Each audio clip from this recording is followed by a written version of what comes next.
também sobre a negação do Brasil, o negro, nas telenovelas brasileiras. Então é fantástico o trabalho que ele faz, e é também um campo da arte, do cinema, que também traz essa discussão e que também influenciou muitos pesquisadores, inclusive a minha pesquisa de mestrado teve uma influência muito grande, porque eu tratei no campo da literatura, da história oral, e o Joel Zito, ele traz uma discussão muito interessante de como o negro ele é representado nas telenovelas. Porque nós sabemos que existe uma cota obrigatória, não é isso? Para você ter um mínimo de atores em telenovelas. Mas onde esses atores eles estão circulando nesses espaços? Muito interessante. E ele fala, inclusive, da resistência mesmo de se aceitar atores para compor os elencos das telenovelas.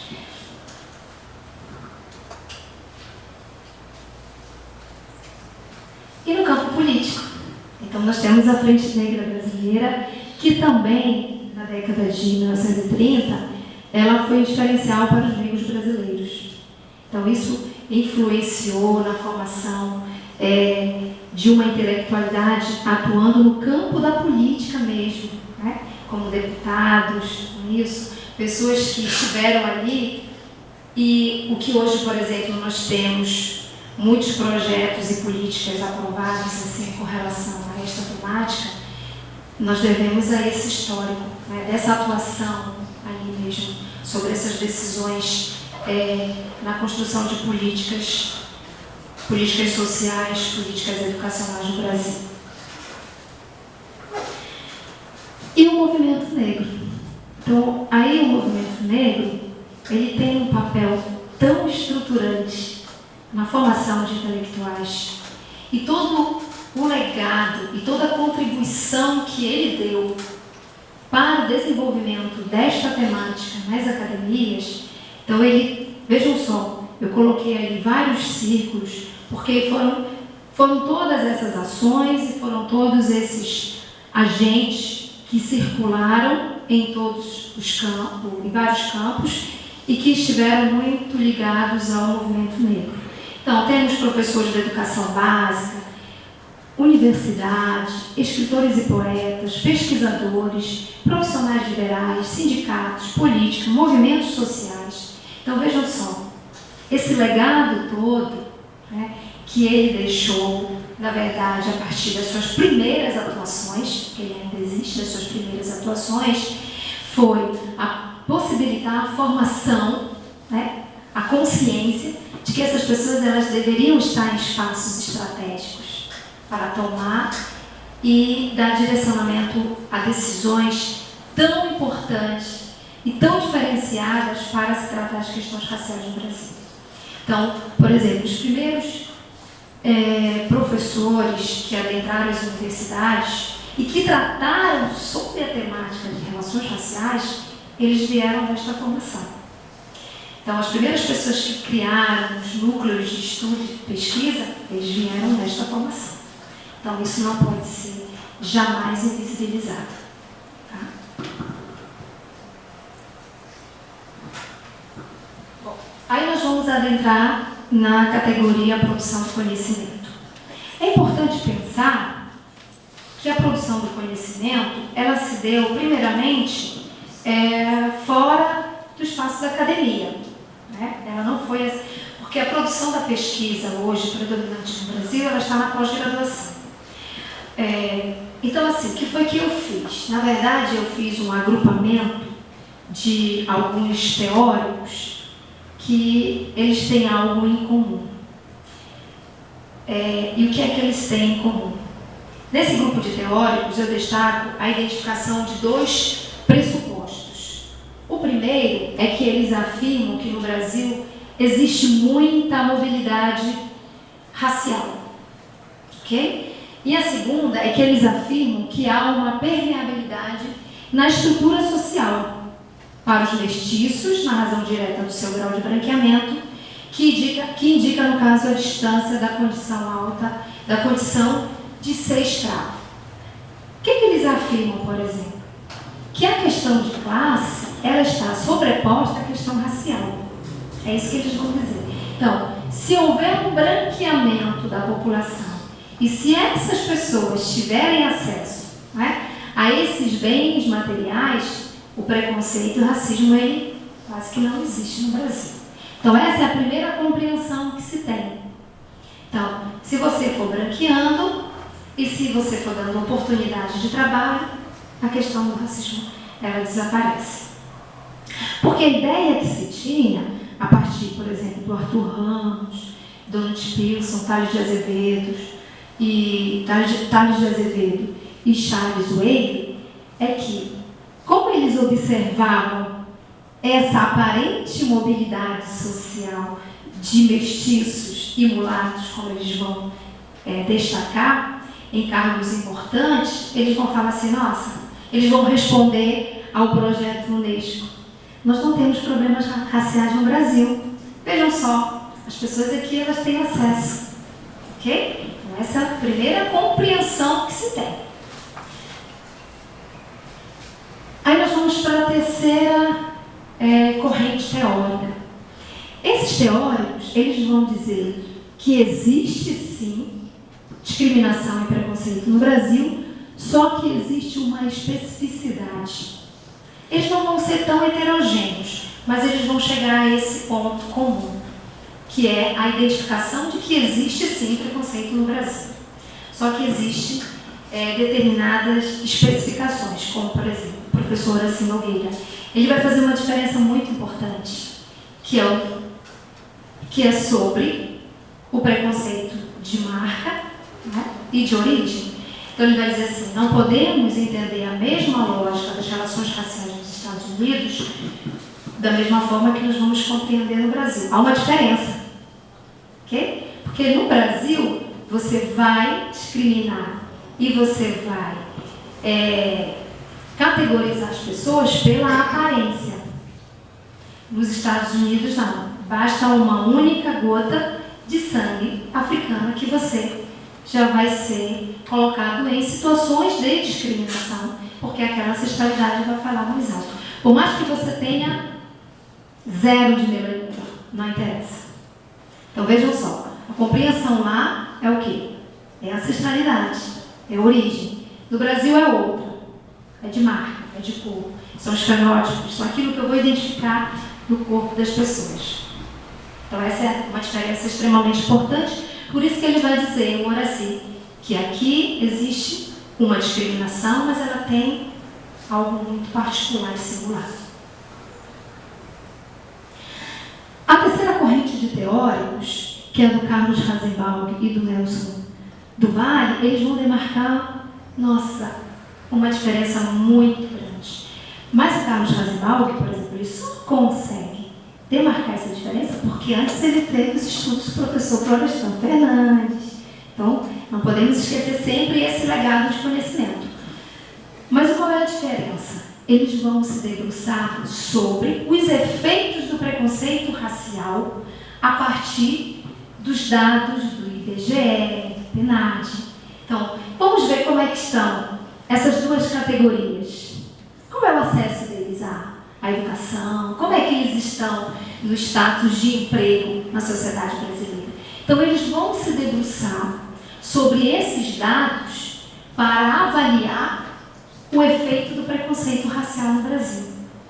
E eles vão dizer que essa diferença que gera as desigualdades raciais, diferença econômica, diferença de acesso à educação, de acesso ao emprego, de atendimento à saúde, ela é demarcada pela raça. É isso que eles vão afirmar. E essa marca, ela acompanha a pessoa desde quando ela nasce, desde a sua origem familiar. Porque ele vai dizer assim, que duas famílias pobres, elas, uma branca e uma negra, a sociedade brasileira, ela vai dando mais oportunidade para que a família pobre branca ascenda nessa escala.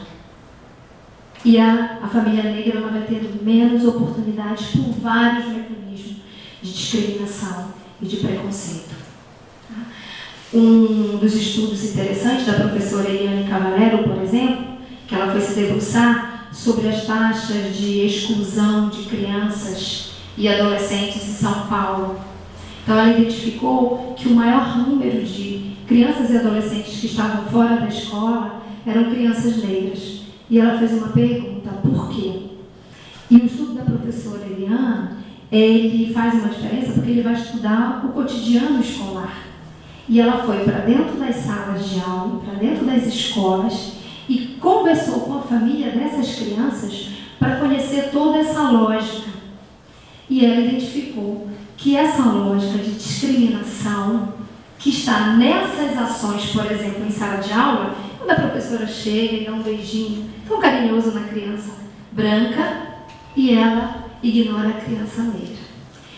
Ou então, quando nas efemérides você vê os cartazes, você vê as representações da família branca, da criança branca, em que as misses são as meninas brancas escolhidas, ou aqueles pilotões que vão ficar à frente em comemoração ao 7 de setembro, não são crianças negras, são crianças brancas. Então ela vai se ver o quê? Excluída. Os apelidos, os xingamentos. Então essas crianças, elas vão se sentir excluídas daquele espaço. Por isso elas vão começar o quê? A desistir. E essas crianças e adolescentes, elas precisam muito cedo trabalhar para ajudar as suas famílias também. E elas não vão conseguir avançar. Então, por isso que o trabalho da professora Eliane ele é fantástico, porque ele vai se debruçar sobre esses dados, mas ela não vai ficar ali somente nos dados, ela vai procurar qualificar esses dados. E essa é uma das contribuições do Carlos Jazebalco. Por isso que ele traz um diferencial muito grande. E a minha pesquisa do doutorado, eu debrucei muito sobre esses dados objetivos, para depois qualificar e fazer uma análise mais profunda. Bom, o primeiro levantamento que eu fiz sobre a produção do conhecimento, aí eu fui buscar uma publicação do professor Kabengele Munanga, quando ele trata sobre 100 anos de produção e mais sobre o negro no Brasil. Então ele vai fazer um levantamento de toda a produção, em vários campos, mas eu escolhi o campo da educação. Tá? E aí ele diz assim, vejam só, de 75 a 2012, ele reúne todo o material. Então ele vai dizer, programas de pós-graduação que produziram. Vejam só, os programas começam a produzir em 1985. É uma das primeiras publicações que aparece sobre relações raciais em educação. Vejam só, periódicos, você vai ver lá em 1979, a primeira. E núcleo de pesquisa, o primeiro em 1975, núcleo de comunicação da Fundação Uni, primeira publicação, que você tem um núcleo de pesquisa sobre esta temática. Então é fantástico esse livro, porque você tem mesmo uma história da produção do conhecimento. Conhece, professor? Muito bom. Eu fiz o levantamento e eu organizei aqui para vocês. Ainda sobre essa produção do professor Kabengele Munanga, era interessante saber sobre a publicação dos núcleos de estudos, de associações e de associações de ensino e pesquisa.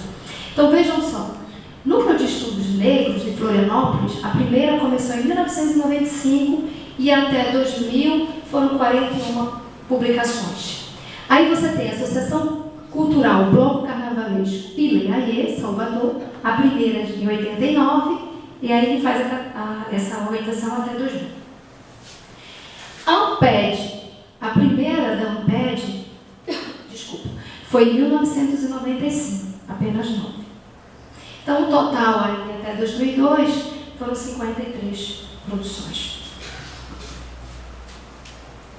Aí eu trago para vocês pesquisadoras, professoras, que demarcaram também uma diferença muito grande dentro do campo da educação, que introduziram esta temática. Porque esta temática, as relações raciais, ela tem uma tradição no Brasil que veio do campo da sociologia. No campo da educação, ela é muito recente, muito recente. Então, o interesse de estudar essa temática é muito jovem, tem pouco tempo. Então, a professora Regina Paim Pinto, ela traz, em 1993, esses estudos sobre o diagnóstico das pesquisas sobre o negro e a educação, já em 1993. em 93. Aí nós temos também os trabalhos de Maria Filomena Rego, em 76, e Maria de Lourdes Nozella, em 78, e da professora Ana Célia Silva, em 2001. Elas analisam o livro didático, identificam a ausência de fatos históricos que pudessem favorecer a construção de uma imagem positiva do negro. Então vejam só que na década de 1970 nós já temos produções que têm esse interesse. Então essas pessoas, essas pesquisadoras, elas demarcam também uma diferença muito grande dentro da academia, porque elas são as primeiras que vão sistematizar esse conhecimento e vão influenciar esta geração. Então, quando você for produzir sobre esta temática, não esqueça de quem antes veio, correto? A professora Fúvia Rosenberg, em 1980, que fez uma análise de conteúdo dos livros de literatura infanto-juvenil, em que detectou preconceitos de raça. Então, vejam só que ela também fez esse estudo em 1980. Aí nós temos um trabalho também muito importante, que é o da Cláudia Miranda, em 2004, que ela reuniu toda a produção sobre relações raciais e educação. Teses, dissertações, artigos. Isso é interessante, porque você identifica quem são as pessoas, de onde elas falam, quais foram as universidades, quais foram os núcleos de pesquisa, quais foram as regiões. Então você começa a demarcar isso. É interessante. Você faz um mapa de produção do conhecimento sobre relações raciais no Brasil. Tem também a professora Nilma Gomes, que ela também traz essas questões tão importantes para a formação de professores. O que é importante? Essa temática está inserida desde a formação de professores. Aí ela vai dizer, olha, daí a exigência da formação de professores para compreender sobre diversidade cultural. Que ela precisa estar o quê? De forma sistematizada, de forma pedagógica, de forma teórico-metodológica. Então, para que aquele professor ele consiga ter qualidade no tratamento desta questão na educação básica, ele precisa ser formado para isso, correto? Para que ele trate isso de maneira pedagógica e não de maneira moral, mas de maneira qualificada. Temos também um trabalho muito interessante da professora Moema Teixeira, em que ela faz um estudo sobre o processo que estudantes negros percorrem ao ingressar na universidade pública para alcançarem mobilidade social.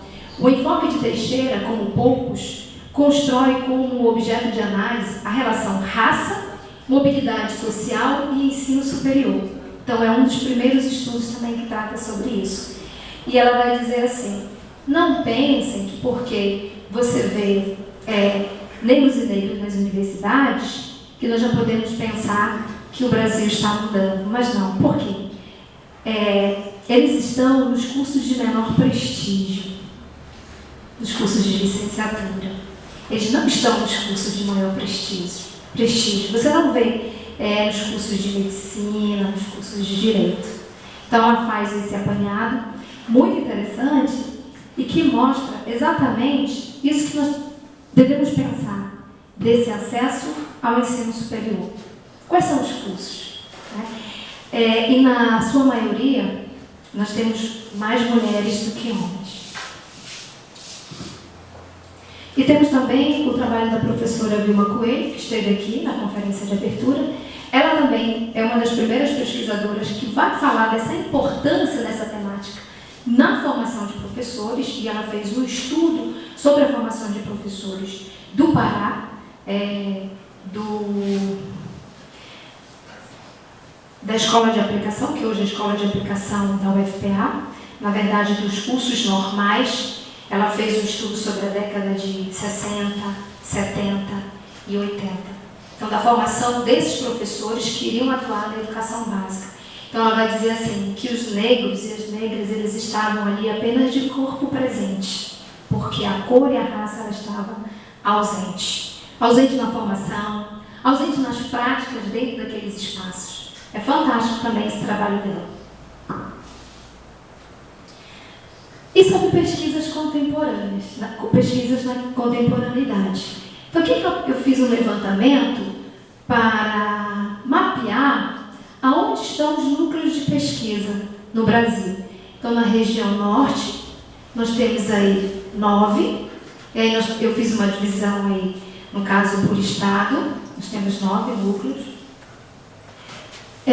Na região nordeste, nós temos 26. Na região sul, nós temos 22. Na região sudeste, nós temos 34. Na região centro-oeste, 11. E na nossa, apenas 9. E aquilo que eu falei para vocês. Por que nós nos interessamos menos por essa temática em relação às outras regiões? Imaginem só.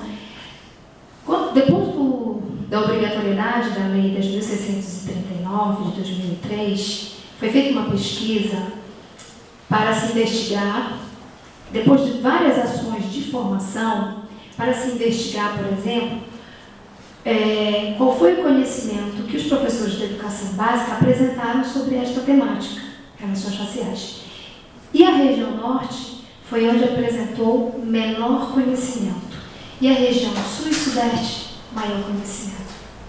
Isso é algo também interessante para se pensar. Bom, depois também eu queria saber como é que a ANPED, né, que é uma associação de peso diferenciada, que estuda pesquisa, na pós-graduação, como é que ela tem enfrentado essa questão? Então, de 2005 a 2010, eu identifiquei 73 trabalhos. Em 2005, vejam só, eu tenho 24 trabalhos. Aí vocês perguntam, por que em 2005 24? Depois você tem um declínio, e em 2010 você tem, mantém aquela média. Então é interessante isso, porque eu fui buscar essas informações e em 2005 foi encomendado um estudo e saiu financiamento para isso, para que ela desenvolvesse pesquisas sobre essa temática. Então vejam só, foi encomendado um estudo e foi a Fundação Fórum que financiou. Então, há um interesse que é científico, ou saiu ali um dinheiro específico para isso, e aí vamos selecionar pesquisadores para produzirem. Interessante isso. Depois eu fui fazer um levantamento das teses produzidas no Brasil nos programas de pós-graduação, entre 2005 e 2010.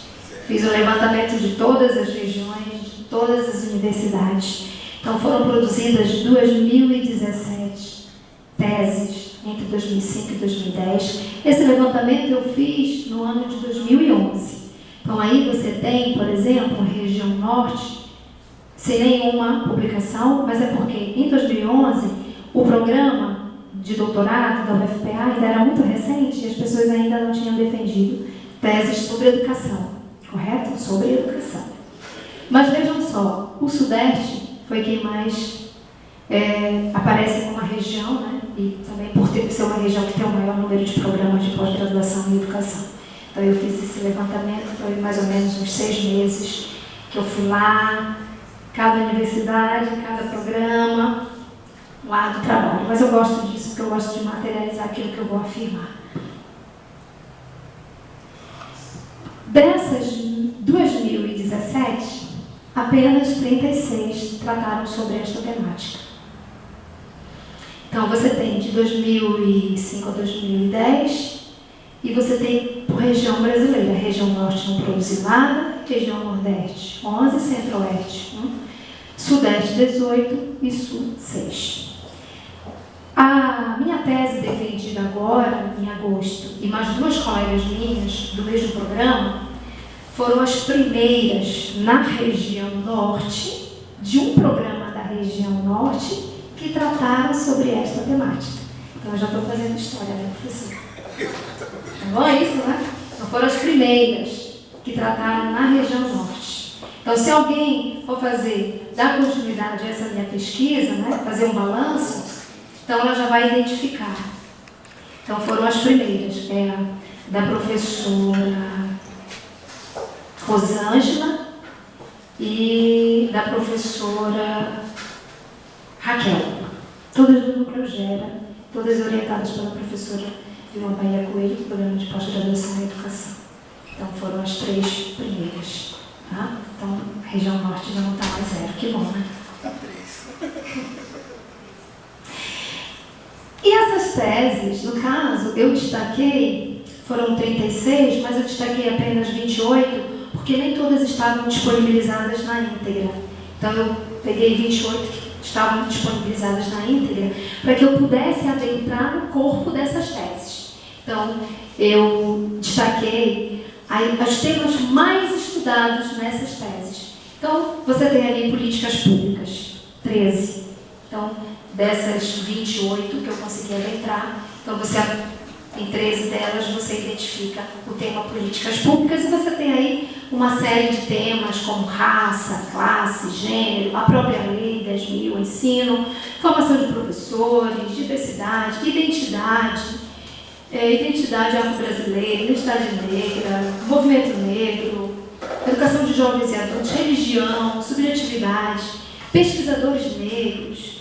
Você tem várias temáticas, mas a mais estudada foi políticas públicas. Bom, aí eu gostaria de entender, né?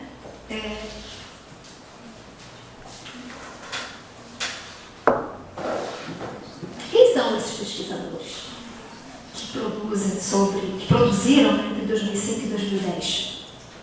Desses 28, 18 são mulheres. Na sua maioria, mulheres que produziram. 10 são homens. Identificou-se como área predominante na formação desses pesquisadores o curso de pedagogia. Então, 9 deles foram no curso de pedagogia, seguido do curso de ciências sociais, letras, educação física, história e filosofia. Queiroz vai afirmar algo interessante, que filosofia e ciências humanas são as áreas de maior predominância feminina. Então, aquilo que eu li, por exemplo, nos estudos de Queiroz, eu fui e identifiquei com o levantamento dessas teses. A predominância feminina nessa produção de conhecimento no campo da educação. Bom, eu também queria saber quem financiou essas pesquisas, né? Quais foram os mais interessados sobre essa temática. Então, desses pesquisadores, eles tiveram, no caso do seu mestrado, aparece um número de bolsas de estudo 16 no mestrado e no doutorado deles apenas 12. Então, a CAPES aparece como agência de fomento à pesquisa com maior número de concessão de bolsas, tanto no mestrado quanto no doutorado, seguida do CNPq, FAPESP e Fundação FOR.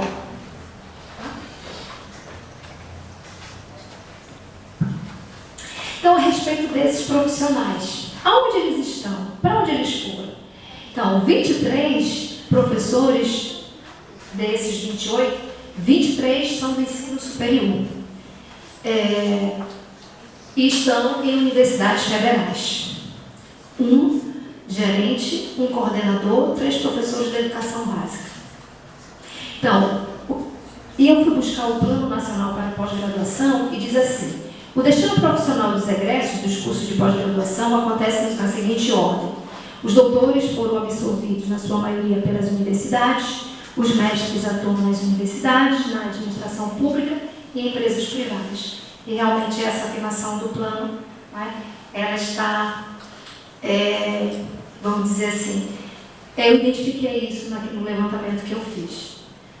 Porque sempre que eu vi um documento, será que isso realmente acontece? Peraí, deixa eu fazer um levantamento desses dados. Bom, dentre os 28 pesquisadores, o número de publicações sobre relações raciais encontra-se predominantemente materializada em capítulos de livros. Então, depois que eu fiz o levantamento sobre a atuação deles, aí eu fiz o levantamento sobre a produção deles. Então, predominantemente, eles publicam capítulos de livros. Então, identificou-se 120 artigos, 50 livros e 180 capítulos de livros. Ao considerar as publicações dos 28 pesquisadores,